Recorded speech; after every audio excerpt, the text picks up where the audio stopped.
The stars in the outer edge of the Centauri system burned with ancient light, casting long shadows across the metal hull of the UES Devastator. Captain Jake Morrison stood on the bridge of humanity's first deep space battleship, watching the sensor readings scroll across his screens. The ship moved through space like a floating fortress, its thick armor plating and weapon ports giving it the appearance of a mobile weapons platform rather than the sleek vessels that other species favored. Morrison was a tall man with gray hair and tired eyes that had seen too many battles on Earth. He wore the simple blue uniform of the United Earth Space Command, with captain's bars that reflected the bridge lights. His hands rested on the command console as he studied the tactical display showing the Centauri Federation's star system. 3 planets hung in the void, rich with minerals that the galaxy's major powers wanted to control. "Captain, we're receiving another transmission from the Federation ambassador," said Lisa Rodriguez, his tactical officer. She was a young woman with dark hair pulled back in a regulation ponytail, her fingers dancing across her control panel as she monitored communications. "Ambassador Veltar wants to review the defense contract one more time." Morrison nodded and activated the communication system. The main screen flickered to life, showing the blue-skinned face of the Centauri Federation's representative. Veltar had large black eyes and delicate features that marked him as one of the peaceful species that populated this part of the galaxy. His people had never been warriors, preferring trade and diplomacy to the violence that seemed to follow other races. "Across the stars?"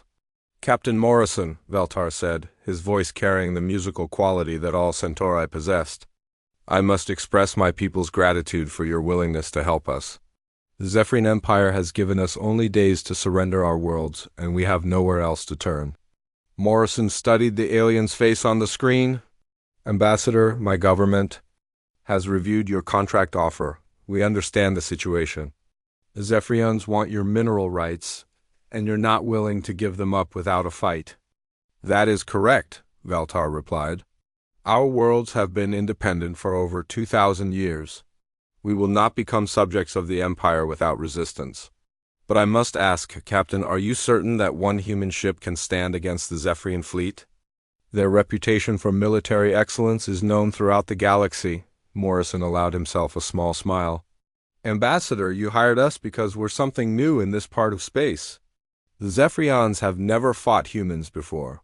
That might give us an advantage." From across the bridge, Chief Engineer Bobby Chun looked up from his console. Chun was a compact man with clever hands and an understanding of machinery that bordered on the supernatural. His engineering uniform was stained with grease and marked with the tools of his trade. "Captain, all weapon systems are at full operational status. Railguns are loaded and ready. Missile batteries are armed. We've got enough ammunition to fight for days if we need to." Amy Thompson, the weapons specialist, turned in her chair to face Morrison. She was a woman in her 30s with blonde hair and the steady hands of someone who had spent years working with explosive devices. "Sir, I've run diagnostics on all targeting systems. Everything is green across the board. We're ready for whatever they throw at us." Morrison nodded to both officers. The Devastator was unlike any ship that had ever sailed between the stars. Where other species built their vessels for elegance and energy efficiency, humans had designed their first battleship for one purpose: to destroy enemy ships as quickly and completely as possible. The ship carried no decorative elements, no smooth curves or artistic flourishes. Every surface served a function, every system had backups, and every weapon was designed to deliver maximum damage to hostile targets. "Ambassador," Morrison said, turning back to the communication screen, "I want you to understand something about human military doctrine. We don't fight wars the way other species do. We don't have traditions of honor combat or single-ship duels. When we fight to win, and we use every advantage we can find." Veltar's large eyes blinked slowly. "I have heard rumors about human warfare, Captain. Some say your species approaches combat differently than the established powers." "The Zephyrians follow ancient protocols that have governed galactic warfare for thousands of years. They believe in tactical precision and energy conservation. Their battles are almost ceremonial in nature. That's their weakness, Morrison replied. We've studied their tactics. They fight like they're performing a dance, following rules that make sense to them but limit their effectiveness. Humans don't follow those rules because we were never part of the system that created them. The bridge fell silent as Morrison's words sank in. The crew of the Devastator represented the best that humanity had to offer in terms of military skill and technological innovation. They had trained for this moment for years, preparing for the day when Earth would make contact with the galaxy's major powers. The defense contract with the Centauri Federation was more than just a business arrangement. It was humanity's introduction to galactic politics, and the crew knew that their performance would determine how other species viewed the human race. Lieutenant Commander Don Cooper, the ship's intelligence officer, stepped forward from his position at the analysis station. Cooper was a thin man with sharp features and the kind of mind that could process vast amounts of information quickly. His job was to understand the enemy before the shooting started. Captain, our analysis of Zephyrian military doctrine shows some interesting patterns. They've been using the same tactical formations for over 3,000 years.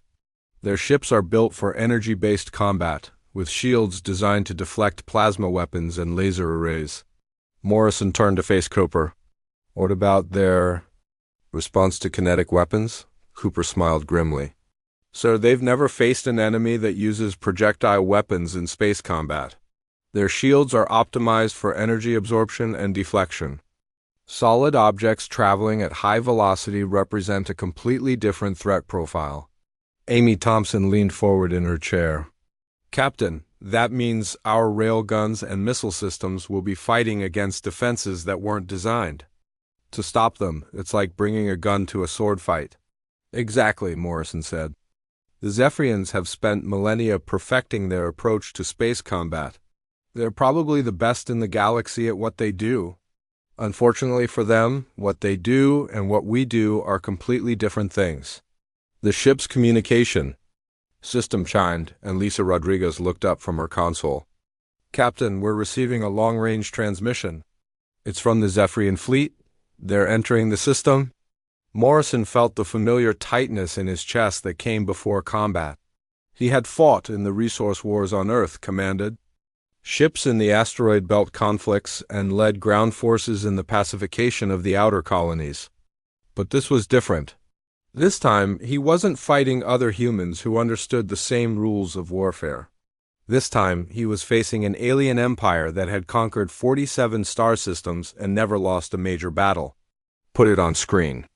Morrison ordered. The display flickered, showing the image of a Zephyrian officer. The alien had pale blue skin and elongated features that spoke of centuries of genetic refinement. His uniform was made of what appeared to be crystalline material that shifted color in the light. Behind him, the bridge of his ship glowed with soft energy patterns that seemed more like art than military technology. I am Admiral Kekstara of the Zephyrian Imperial Fleet, the alien said, his voice carrying the authority of someone who had never known defeat. I address the mercenary vessel that has entered our operational theater. You have interfered with Imperial expansion protocols. Withdraw immediately, or face the consequences of opposing the Empire's will. Morrison studied the alien commander's face. Kekstara showed the confidence of a species that had dominated galactic warfare for longer than human civilization had existed. There was no fear in his expression, no doubt about the outcome of any conflict. The Zephyrians had never lost because they had never faced an enemy that could match their military excellence. Admiral, Morrison replied, his voice steady and calm. This is Captain Jake Morrison of the United Earth Space Command vessel Devastator. We are operating under contract with the Centauri Federation to defend their territorial integrity. You have 5 minutes to withdraw from Centauri space. The alien's expression changed slightly, showing what might have been surprise or amusement. Captain Morrison, you command a single vessel against the might of the Imperial fleet. Do you not understand the hopelessness of your position? The Zephyrian Empire has conquered worlds with fleets 100 times larger than yours. Morrison allowed himself a small smile. Admiral, you're about to learn something new about warfare. Sometimes it's not about the size of the fleet. Sometimes it's about using the right tools for the job. The communication ended, and the bridge of the Devastator fell silent. Outside the ship, the stars continued their ancient dance, unaware that they were about to witness something that would change the balance of power in the galaxy forever. The Zephyrian fleet emerged from hyperspace in perfect formation, their crystalline ships catching the light of the Centauri system's sun and throwing it back in brilliant displays of color. Admiral Kexthara stood on the bridge of his flagship. The Eternal Glory, watching as his tactical display showed the positions of his vessels. 43 ships of the Imperial fleet hung in space like jewels, each one a masterpiece of engineering and artistic design. Kexthara was proud of his fleet. The ships followed formation patterns that had been perfected over thousands of years of warfare. Each vessel knew its position, its role, and its responsibility to the whole. The Zephyrian way of war was like a dance, with every movement planned, and every action flowing from ancient tradition. His ships were built for energy efficiency, with shields that could absorb and redirect enemy fire, and weapons that could strike with surgical precision. "Admiral," said his tactical officer, a young Zephyrian with the pale blue skin and elongated features that marked their species, "we are detecting the mercenary vessel. It appears to be holding position near the third planet." Kexthara nodded and activated his viewing screen. The image that appeared made him pause. The human ship was unlike anything he had ever seen. Where Zephyrian vessels were smooth and elegant, this thing was angular and brutal. It looked like someone had taken a weapons platform and wrapped armor around it. There was no beauty in its design, no consideration for the aesthetic principles that governed proper ship construction. "It appears to be primitive," Kexthara said, studying the alien vessel. "Look at the crude construction. No energy efficiency considerations, no artistic elements. It is simply a collection of weapons and armor." His weapons officer commander, Silvera, stepped forward. She was a veteran of many campaigns, her uniform marked with the decorations of successful battles. "Admiral, the design is indeed crude, but our sensors show significant weapon signatures. The vessel appears to be heavily armed." Kexthara allowed himself a small smile. "Commander, we have faced heavily armed opponents before. The Nexus Coalition built massive dreadnoughts, and we defeated them easily. The Outer Rim pirates used converted cargo vessels with dozens of weapons, and they provided no real challenge. This single human ship, regardless of its armament, cannot stand against the might of the Imperial fleet." On the bridge of the Devastator, Captain Morrison watched the Zephyrian formation take shape on his tactical display. The alien ships moved with precision that was almost mechanical, each vessel maintaining exact distances from its neighbors. Their approach was textbook perfect, following patterns that had probably been used for centuries. "Lisa, what do you make of their formation?" Morrison asked his tactical officer. Lisa Rodriguez studied her screens, her fingers moving across the control interface as she analyzed the enemy positions. "Sir, they're following a standard attack pattern. It's designed for energy weapon engagement at medium range. They're expecting us to close to traditional combat distance and engage in a formal battle." Morrison nodded. "Bobby, how are our systems looking?" Chief Engineer Bobby Chun looked up from his console, his hands still moving across the control panels as he monitored the ship's status. "All systems are green, Captain. Railguns are charged and ready. Missile batteries are loaded. We've got full power to all weapon systems."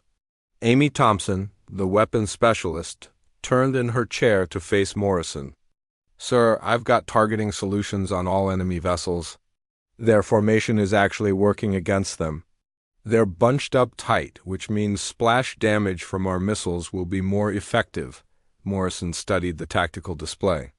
The Zephyrian ships were beautiful, there was no denying that. They moved through space like living things, their crystalline hulls catching and reflecting light in patterns that were almost hypnotic. But beauty didn't win battles. Function did. "Amy, prepare to fire on my command." "Lisa, open a channel 2. The Zephyrian flagship. The main screen flickered to life, showing Admiral Kexthara on the bridge of his vessel. The alien commander looked calm and confident, his expression showing no concern about the approaching battle. Behind him, the Zephyrian bridge glowed with soft energy patterns that seemed more like art than military technology. "Captain Morrison," Kexthara said, his voice carrying the authority of someone who had never known defeat, "you have chosen to remain in Imperial space despite my warning. According to the ancient protocols of galactic warfare, I am required to offer you the opportunity for honorable surrender. Your vessel will be allowed to withdraw if you acknowledge the supremacy of the Zephyrian Empire." Morrison looked at the alien commander and realized that they were speaking completely different languages. Not literally, but in terms of understanding what warfare meant. To Kexthara, this was a formal process with rules and traditions. To Morrison, it was a problem that needed to be solved. "Admiral," Morrison replied, "I appreciate the offer, but we have a contract to fulfill. The Centauri Federation has hired us to defend their territory, and that's what we intend to do." Kexthara's expression showed what might have been disappointment or regret. "Very well, Captain. Since you refuse to acknowledge Imperial authority, we will proceed with formal combat protocols. Choose your champion for single combat, and we will settle this matter according to the ancient traditions." Morrison blinked. "Champion? Admiral, I think there's been a misunderstanding. We're not here to fight a duel. We're here to prevent you from taking control of this system." The alien commander's face showed confusion. "Captain, surely you understand the proper procedures for military engagement? The ancient protocols require that disputes be settled through formal combat between chosen representatives. This has been the way of galactic warfare for over 3,000 years. "Maybe for you," Morrison said, "but humans don't follow your protocols. We have our own way of doing things." Before Kexthara could respond, Morrison cut the communication and turned to his crew. "Amy, fire at will. Lisa, begin evasive maneuvers. Bobby, I want maximum power to weapons and shields." The first salvo from the Devastator shattered the silence of space. 6 railgun rounds, each one a tungsten penetrator the size of a telephone pole, streaked across the void at a significant fraction of the speed of light. The projectiles hit 3 Zephyrian escort vessels before their crews could react, punching through energy shields designed to deflect plasma bolts and tearing through crystalline armor. Like it was made of paper, the alien ships exploded in brilliant flashes of light, their energy cores detonating when the kinetic rounds destroyed their containment systems. Debris spread across space in expanding clouds of glittering fragments. The beautiful vessels reduced to scrap metal in seconds on the bridge of the Eternal Glory. Admiral Kexthara stared at his tactical display in shock. 3 of his ships had been destroyed in the opening moments of the battle, and he didn't understand how it had happened.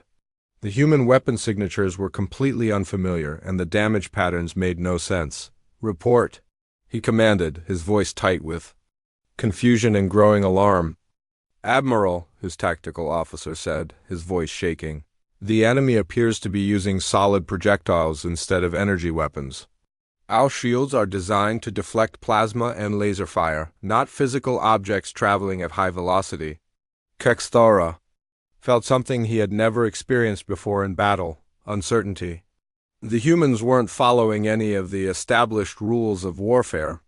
They had attacked without warning, ignored the protocols for formal combat, and used weapons that no civilized species would employ in space. "All ships return fire," he ordered. "Target the human vessel with all available weapons." The Zephyrian fleet responded with a coordinated barrage of energy weapons.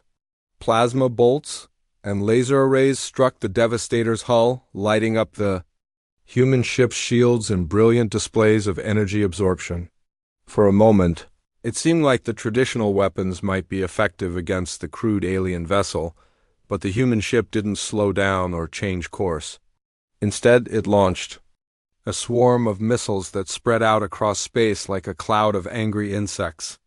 Each missile had its own guidance system, its own target, and its own explosive warhead designed to punch through armor and destroy vital systems. "Amy, Thompson watched her targeting display with professional satisfaction. All missiles are running. Hot and straight, Captain. Impact in 30 seconds. Morrison nodded, his attention focused on the tactical situation. The Zephyrian fleet was trying to reform into a defensive pattern, but they were too slow.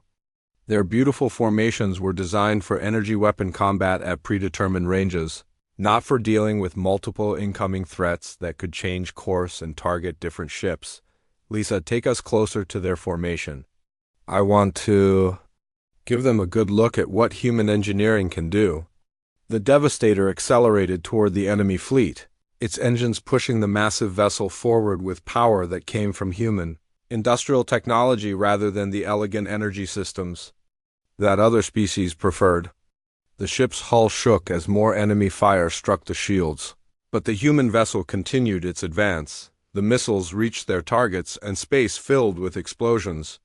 Unlike the clean energy detonations of traditional weapons, the human missiles produced violent blasts of superheated gas and metal fragments. The space around the Centauri system's third planet became a battlefield unlike anything the galaxy had ever seen. Admiral Kexthara watched from the bridge of the Eternal Glory as his fleet scattered, abandoning the traditional formations that had served the Zephyrian Empire for thousands of years. The human ship continued its relentless advance, firing weapons that turned his elegant vessels into expanding clouds of debris. Commander Silvera, status report, Kexthara commanded, his voice strained as he tried to maintain control of a situation that was rapidly spiraling beyond his understanding. Silvera's hands moved across her control console, her pale blue skin showing the stress marks that appeared when Zephyrians faced extreme pressure. Admiral, we have lost 17 ships. The enemy vessel appears to be undamaged despite our concentrated fire. Their defensive systems are absorbing our energy weapons with minimal effect. Kexthara stared at the tactical display, watching as the human ship launched another wave of missiles. Each projectile moved with purpose, seeking out Zephyrian vessels and destroying them with explosions that violated every principle of civilized warfare. How is this possible? Our plasma arrays should be cutting through their hull like it was made of glass. Sir, the tactical officer said, his voice shaking, their armor appears to be designed specifically to absorb energy weapons. It's like they built their ship to fight against our technology. On the bridge of the Devastator, Captain Morrison studied the battle display with the calm focus of someone who had spent years learning how to destroy enemy ships. The Zephyrian fleet was falling apart, their beautiful formations replaced by individual vessels desperately trying to avoid destruction. It was exactly what he had expected. Amy, concentrate fire on their larger vessels. Take out their command. Ships first, Morrison ordered. Amy Thompson's fingers danced across her weapons console, selecting targets and coordinating the ship's various weapon systems. Aye, Captain. Switching to high explosive rounds for the rail guns. That should give us better penetration against their heavy armor. The Devastator's main guns spoke again, sending tungsten penetrators streaking across space at velocities that made them invisible to the naked eye. The rounds struck a Zephyrian cruiser, punching through its crystalline hull and detonating inside the ship's energy core. The explosion tore the vessel apart from within, sending pieces of alien technology spinning into the void. Lisa, launch the fighter squadrons, Morrison said. I want those small ships to know what it's like to fight something that can shoot back. Lisa Rodriguez activated the launch systems, and the Devastator's fighter bays opened like mechanical. Flowers, 12 human fighters emerged from the battleship's hull, their pilots already locked onto enemy targets. The fighters were small, fast, and heavily armed with weapons designed to overwhelm enemy defenses through sheer volume of fire. Lieutenant Kevin Walsh led the fighter squadron, his voice crackling over the communication system as he coordinated. The attack. Devastator control, this is Vepr Squadron. We have multiple targets in range, beginning attack runs. The human fighters swept through the Zephyrian formation like wolves among sheep. Their weapons were different from anything the aliens had faced before. Instead of the precise energy beams that marked civilized combat, The fighters used rapid-fire projectile weapons that filled space with deadly metal. Zephyrian escort ships found themselves overwhelmed by the sheer volume of incoming fire. Admiral Kexthara watched in growing horror as his escort vessels were destroyed one by one. The human fighters moved with a coordination that was mechanical in its precision, but they showed none of the elegance that marked proper military conduct. They simply destroyed everything they encountered with ruthless efficiency. "All ships, fall back to defensive positions," Kexthara ordered. "We need to regroup and analyze their tactics." But the humans weren't interested in giving the Zephyrians time to regroup. As the alien fleet tried to withdraw to a safer distance, the Devastator launched something that made Admiral Kexthara's blood run cold. Boarding pods, small armored vessels designed to attach themselves to enemy ships and deliver assault troops directly into the heart of enemy vessels. "Sir," Commander Silvera said, her voice tight with disbelief, "they're attempting to board our ships. That's barbaric." No civilized species engages in ship-to-ship combat. The boarding pods struck 3 Zephyrian vessels, their armored hulls, punching through the crystalline walls of the alien ships. Inside each pod, human marines waited with weapons and equipment designed for close-quarters combat in the confined spaces of spacecraft. Sergeant Rita Barnes led the first boarding team, her assault rifle ready as the pod's doors opened into the corridor of a Zephyrian destroyer. The interior of the alien ship was beautiful, with walls that glowed with soft energy patterns and floors that seemed to be made of polished crystal. But Barnes wasn't there to admire the architecture. "Move. Move! Move!" she shouted to her team. "Carl, take point. Hannah, watch our 6. Tony, get those charges ready." Lieutenant Carl Davis moved forward with his rifle raised, his tactical display showing the layout of the alien ship. The Zephyrian crew members they encountered were tall and thin, with pale blue skin and large black eyes that showed terror as they faced the human assault team. Most of them ran rather than fight, their elegant robes fluttering as they fled through corridors that had never been designed for combat. Hannah Lee, the team's medic, kept her weapon ready while watching for enemy reinforcements. Her job was to keep the team alive and functional, but she had also trained in combat operations. The Zephyrian ship's design was completely different from human vessels, with organic curves and energy conduits that pulsed with light. "Sarge, this place is like a work of art. It's almost a shame to blow it up." "Save the sightseeing for later," Barnes replied. "Tony, how long until those charges are ready?" Tony Martinez, the team's demolitions expert, was working with shaped charges designed to destroy the ship's power core. "Give me 2 minutes, Sarge. These alien power systems are weird, but explosives work the same way everywhere." The Zephyrian crew tried to organize resistance, but they had no experience with boarding actions. Their security forces were trained for ceremonial duties and crowd control, not for fighting armed soldiers in the corridors of their own ships. The humans moved through the vessel with mechanical precision, neutralizing resistance and placing charges on critical systems on the bridge of the Eternal Glory. Admiral Kexthara received reports from his damaged ships that filled him with a growing sense of dread. The humans weren't just attacking his vessels. They were capturing them, destroying them from within, and treating his crews like targets rather than fellow sentient beings. "Admiral," his communication officer said, "we're receiving a transmission from the human vessel." "Put it through," Kexthara ordered. Captain Morrison's face appeared on the screen, his expression calm and professional. Behind him, the bridge of the Devastator showed the controlled chaos of a ship engaged in active combat. Crew members moved with purpose, their hands steady on their controls as they coordinated the destruction of the Zephyrian fleet. "Admiral Kexthara," Morrison said, "I'm offering you the opportunity to surrender. Your fleet is being destroyed, and your crews are dying. This doesn't have to continue." Kexthara stared at the human commander, trying to understand how someone could remain so calm while conducting such brutal warfare. "Captain Morrison, your methods are barbaric. You attack without warning, ignore the protocols of honorable combat, and board ships like common pirates. This is not how civilized species conduct warfare." Morrison's expression didn't change. Admiral, we're not here to be civilized. We're here to win. Your protocols and your traditions mean nothing to us. We have a job to do, and we're going to do it. You cannot simply ignore thousands of years of military tradition, Kexthara protested. There are rules that govern warfare, standards that separate civilization from chaos. Your rules, Morrison replied, your standards.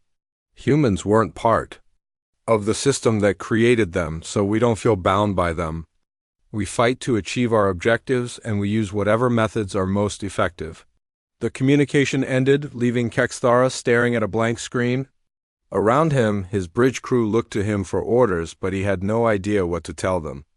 The humans had destroyed or captured half of his fleet, and they showed no signs of slowing down. The boarding teams were completing their missions, with Tony Martinez's charges detonating inside the captured Zephyrian vessels. The explosions tore through the ship's power cores, turning the elegant vessels into expanding balls of superheated gas and metal fragments. The human assault teams had already been evacuated, their pods returning to the Devastator with mechanical precision. "Sir," Commander Silvera said, her voice barely above a whisper, "what are your orders?" Kexthara looked at his tactical display, watching as more of his ships disappeared from the screen. The human vessel continued its advance, its weapons systems firing with methodical efficiency. The aliens had no answer for the human approach to warfare, no doctrine to counter an enemy that treated combat as an engineering problem rather than an art form. The news of the Zephyrian defeat at Centauri spread across the galaxy faster than the speed of light. On dozens of worlds, in countless species governments and military headquarters, the impossible had become reality. The Zephyrian Empire, masters of galactic warfare for 3,000 years, had been crushed by a single human ship in less than 6 hours. Ambassador Thander of the Nexus Coalition stood in his private chambers aboard the diplomatic station orbiting Kepler Prime, reading the reports that his intelligence agents had gathered. Thander was a member of the Altarian species, tall and gray-skinned with 4 arms that allowed his people to manipulate complex machinery with incredible precision. His large golden eyes reflected the data streams that flowed across his personal display. The reports were almost impossible to believe. Admiral Kexthara, the Empire's greatest military mind, had fled the battlefield with less than half his fleet intact. The human vessel, this Devastator, had used weapons and tactics that no one had ever seen before. The Zephyrians were calling it the darkest day in their military history. "Sir," said his aide, a young Altarian female named Velanara, "the Coalition Council is requesting your immediate assessment of the human capabilities. They want to know if these newcomers represent a threat to Coalition interests." Thander turned away from his display, his 4 arms moving in the complex gestures that marked deep thought among his people. "Velanara, schedule a meeting with this Captain Morrison. I want to see these humans for myself. If they can defeat the Zephyrians so completely, we need to understand what we're dealing with." 2 days later, Thander's diplomatic vessel approached the human battleship. The Devastator hung in space near the Centauri system's main trade station, its bulk dwarfing the elegant ships that normally visited the area. The human vessel looked even more brutal up close, its armor plating showing the scars of battle and its weapon ports still glowing with residual energy. The ambassador's shuttle docked with the human ship, and Thander found himself walking through corridors that were unlike anything he had ever seen. Where other species designed their ships for comfort and aesthetic appeal, the humans had built their vessel purely for function. Every surface served a purpose, every system had backups, and every detail spoke of a species that approached space. Travel like a military operation. Captain Morrison met the ambassador in the ship's conference room, a stark chamber with metal walls and simple furniture. Morrison wore his blue uniform without decoration, his gray hair and tired eyes showing the strain of recent combat. With him were Chief Engineer Bobby Chun and Tactical Officer Lisa Rodriguez, both looking professional but wary. "Ambassador Thander," Morrison said, rising to greet his visitor, "welcome aboard the Devastator. I understand you represent the Nexus Coalition." Thander settled into a chair designed for humanoid species, his four arms folding in a gesture of diplomatic respect. Captain Morrison, my government is very interested in learning more about humanity's military capabilities. Your recent victory over the Zephyrians has surprised many people. Morrison smiled slightly. I imagine it has. The Zephyrians have been the dominant military power in this part of the galaxy for a long time. But dominance based on tradition rather than effectiveness doesn't last when you meet someone who plays by different rules. The ambassador's golden eyes studied the human commander. Captain, may I ask about your weapons technology? Our intelligence. Reports suggest you use kinetic projectiles rather than energy weapons. This seems primitive. Bobby Chun leaned forward, his engineer's pride evident in his expression. Ambassador, with respect, there's nothing primitive about our weapons. Rail guns that accelerate projectiles to significant fractions of light. Speed, guided missiles with variable yield warheads. And armor-piercing ammunition designed to defeat any known defense system. Our weapons are extremely advanced, just in a different direction than other species have explored. Thander's 4. Hands moved in patterns that indicated deep interest. But surely energy weapons are more efficient? They require less mass, less storage space, and no ammunition supply concerns. Lisa Rodriguez spoke up from her position at the table. Sir, efficiency isn't always the most important factor. Our weapons are designed for one purpose: to destroy enemy ships as quickly and completely as possible. Energy weapons might be more elegant, but our kinetic systems deliver more raw destructive power per shot. The ambassador spent the next several hours touring the human ship, accompanied by Morrison and his senior officers. Every system he saw reinforced his growing understanding that humans approached warfare from a fundamentally different perspective than other galactic species. Where the Zephyrians built beautiful ships that reflected their artistic sensibilities, humans built functional weapons platforms that prioritized combat effectiveness over all other considerations. In the engineering section, Bobby Chun showed Thander the massive railgun capacitors and ammunition storage systems. See, Ambassador, we design everything with the assumption that it might break at the worst possible moment. Every system has backups, every weapon has redundant power, supplies, and every critical component can be repaired or replaced during combat. Thander examined the human machinery with professional interest. His own species were master engineers, but their approach emphasized precision and efficiency. The human systems were crude by Altarian standards, but they were also incredibly robust. Your philosophy seems to prioritize reliability over optimization. Exactly, Chun replied. In combat, you don't want the most efficient system. You want the system that will keep working no matter what happens to it. Meanwhile, in the Zephyrian Empire's capital system, Admiral Kexthara faced the most difficult moment of his career.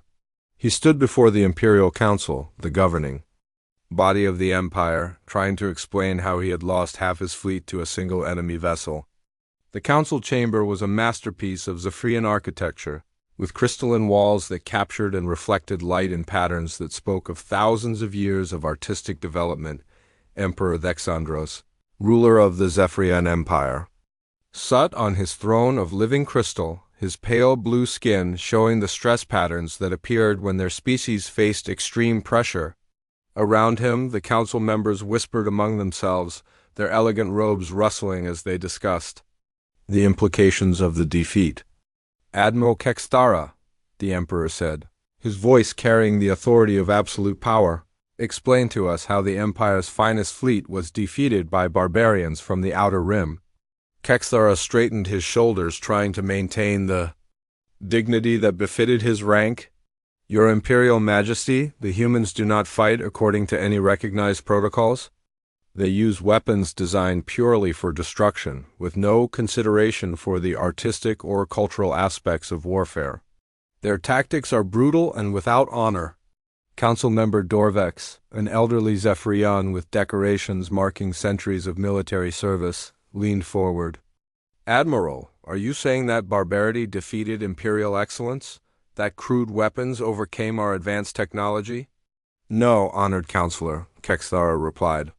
I'm saying that we faced an enemy who does not recognize the rules that have governed galactic warfare for millennia. They treat combat as a problem to be solved rather than an art to be practiced. Their weapons are not more advanced than ours, but they are designed for different purposes. The Emperor's expression showed the deep thought patterns that marked Zephyrian decision-making. What do you recommend, Admiral? Kexthara had spent days considering this question. Your Majesty, we must adapt our tactics to counter the human approach.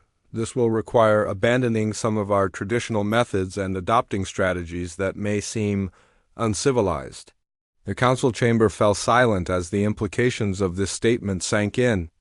For 3,000 years, the Zephyrian Empire had prided itself on conducting warfare according to ancient principles that elevated combat to an art form. The idea of abandoning these traditions was almost unthinkable. Emperor Alexandros finally spoke. Admiral, you will establish a new military doctrine division. Study the human methods and develop countermeasures. The Empire will not be caught unprepared again. Back in the Centauri system, Captain Morrison was receiving reports from across the galaxy. The victory over the Zephyrians had attracted attention. From dozens of species, some seeking alliance and others preparing for conflict. The human ship had become a symbol of something new in galactic politics, a force that didn't follow the established rules. Captain, Lisa Rodriguez said, looking up from her communication console, we're receiving a priority message from Earth Command. They're sending additional ships to support our operations. Morrison nodded, unsurprised by the development. How many ships? 12 vessels, sir. The new Titan-class battleships and their escort squadrons. Admiral Susan Blake will be in command of the task force. Morrison smiled for the first time since the battle. Susan Blake was one of humanity's finest military commanders, a woman who understood the realities of space combat better than anyone else in the fleet. With her ships added to his force, they would have the capability to take on much larger enemy fleets. When will they arrive? Morrison asked. 6 days after the victory at Centauri, the human task force arrived in a display of military power that changed everything. Admiral Susan Blake's flagship, the UES Retribution, emerged from hyperspace alongside 11 other human warships, their dark hulls bristling with weapons and their formation showing the disciplined coordination that marked professional military forces. Admiral Blake was a woman in her 50s with silver hair and the steady gaze of someone who had commanded fleets in combat. She had fought in the Titan War near Jupiter and led the defense of the outer colonies against the separatist rebellion. Her reputation for tactical brilliance was matched only by her understanding of how to use overwhelming force to achieve political objectives. Captain Morrison, Blake said as she materialized on the Devastator's bridge via holographic communication. Congratulations on your victory. Earth Command is very pleased with your performance. Morrison stood at attention, showing the respect due to a superior officer. Thank you, Admiral. The crew performed exceptionally well. We were fortunate that the enemy followed predictable tactics. Blake smiled, her expression showing approval for Morrison's modest assessment. Captain, intelligence reports suggest the Zephyrians are preparing a massive counterattack. Emperor Alexandros has declared the defeat at Centauri an insult to imperial honor that must be avenged. They're assembling the largest fleet in their history. Morrison studied the tactical displays that Blake was sharing with him. The Zephyrian Empire was mobilizing forces from across their territory, calling in ships from garrison duties and frontier patrols. The fleet they were assembling would include over 200 vessels, including their most advanced dreadnoughts and their elite guard squadrons. Admiral, Morrison said, that's a significant force. Do we have intelligence on their new tactics? Blake nodded grimly. They've been studying your battle records? War Commander Silvera, who replaced Admiral Kexthara, has been developing hybrid combat doctrines that combine traditional Zephyrian energy weapons with kinetic systems copied from our designs. They're also implementing armor improvements and new shield configurations. Lieutenant Commander Dan Cooper, who had been monitoring the intelligence briefing, stepped forward. Admiral, our analysis suggests they're still thinking like Zephyrians. They're trying to adapt our weapons to their tactical doctrine instead of fundamentally changing their approach to warfare. Blake turned her attention to the intelligence officer. Explain. Cooper activated his analysis display showing diagrams. Of modified Zephyrian ships? Ma'am, they've added kinetic weapons to their vessels, but they're still designing them for formation combat and energy efficiency. They're treating our weapons like more powerful versions of their plasma arrays instead of understanding that kinetic systems require completely different tactical approaches. Admiral Blake considered this information while studying the fleet composition data. The human task force included 12 vessels, each one built according to the same philosophy that had created the Devastator. Every ship was designed as a weapons platform first, with maximum firepower and redundant systems that could continue operating even after sustaining significant damage. Captain Morrison, Blake said, we're going to demonstrate something to the galaxy. When the Zephyrian fleet arrives, we're not going to fight a defensive battle. We're going to show every species in this part of space what happens when humans go to war. The final confrontation came 3 weeks later at the edge of the meridian. Nebula, a vast cloud of ionized gas and stellar debris that provided natural cover for military operations. War Commander Silvera had chosen the location carefully, believing that the nebula's electromagnetic interference would disrupt human targeting systems and give her forces an advantage. Silvera stood on the bridge of her flagship, the Vengeance of Empire, surrounded by the largest Zephyrian fleet ever assembled. 230 ships filled space around her, their crystalline hulls gleaming in the light of distant stars. The fleet included massive dreadnoughts armed with the new hybrid weapons, fast cruisers designed for hit-and-run attacks, and clouds of escort vessels equipped with improved shields and armor. All ships report ready for combat, her tactical officer announced.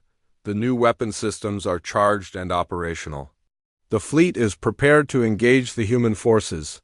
Silvera had spent weeks studying every detail of the battle at Centauri, analyzing the human tactics and developing countermeasures. Her ships now carried kinetic weapons alongside their traditional energy arrays, and their formations had been modified to account for the human preference for missile attacks and boarding actions. When the humans arrive, she said to her crew, they will face an enemy that has learned from previous mistakes. The Empire will have its revenge. On the other side of the nebula, Admiral Blake's task force approached in a formation that looked deceptively simple. The 12 human ships moved in a loose diamond pattern, with the Devastator and Retribution at the center and the smaller vessels providing escort coverage. But appearances were deceiving. The human fleet was coordinated through advanced communication, systems that allowed them to operate as a single massive weapon. Admiral, Captain Morrison said from his position on the Devastator's bridge, all ships report ready for combat operations. Weapons are charged and fighter squadrons are prepared for launch. Blake studied the tactical display showing the Zephyrian positions within the nebula. The enemy has chosen their ground well. The electromagnetic interference will limit our long-range sensors and communications, but they're still thinking defensively. Major Beth Anderson, commander of the Combined Boarding Force, spoke up from her position at the Marine Command Station. Admiral, my teams are ready for close-quarters operations. We've studied the new Zephyrian ship designs and we've identified weak points in their armor configurations. Blake nodded to the Marine officer. Major, you'll get your chance. But first, we're going to show them what concentrated firepower can accomplish. The battle began when the human fleet entered the nebula's outer edge. Unlike previous engagements, the humans didn't announce their presence or attempt any form of communication. They simply began attacking, launching massive salvos of missiles that filled space with deadly projectiles seeking Zephyrian targets. War Commander Silvera felt a moment of satisfaction as her improved shields absorbed the first wave of human missiles. The new defensive systems were working exactly as designed, deflecting the kinetic weapons that had proven so devastating at Centauri. Return fire with all weapons, she commanded. Show the humans that the Empire has learned from its mistakes. The Zephyrian fleet responded with a coordinated barrage that combined traditional energy weapons with their new kinetic systems. Plasma bolts and railgun rounds streaked across space toward the human vessels, lighting up the nebula with brilliant displays of destructive energy, but the human ships didn't behave like any enemy the Zephyrians had faced before. Instead of maintaining formation and trading fire at long range, they accelerated directly toward the enemy fleet. While launching continuous waves of missiles and fighter squadrons, Admiral Blake watched the tactical display as her plan unfolded. All ships execute Hammer Protocol. I want maximum firepower concentrated on their command vessels. The Hammer Protocol was a human tactical doctrine that focused overwhelming force on specific enemy targets while using speed and maneuverability to avoid retaliation.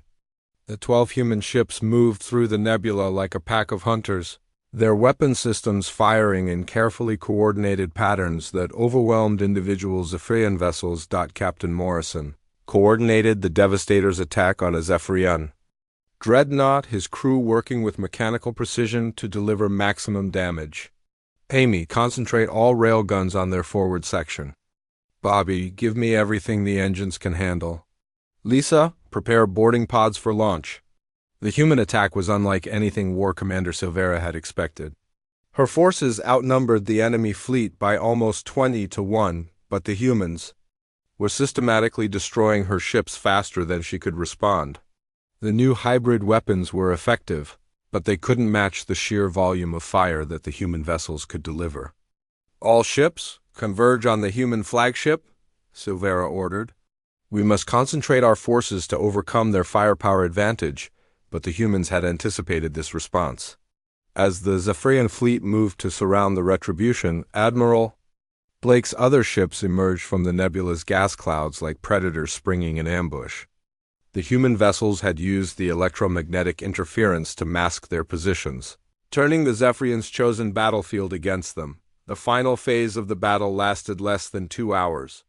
Major Beth Anderson's boarding teams captured 3 Zephyrian command ships, including Silvera's flagship.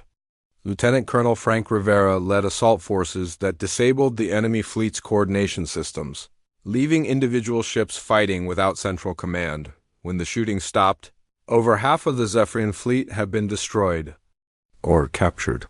The remainder, including War Commander Silvera herself, faced the choice between surrender and complete annihilation. This is Admiral Blake to all Zephyrian vessels, the human commander broadcast on all frequencies.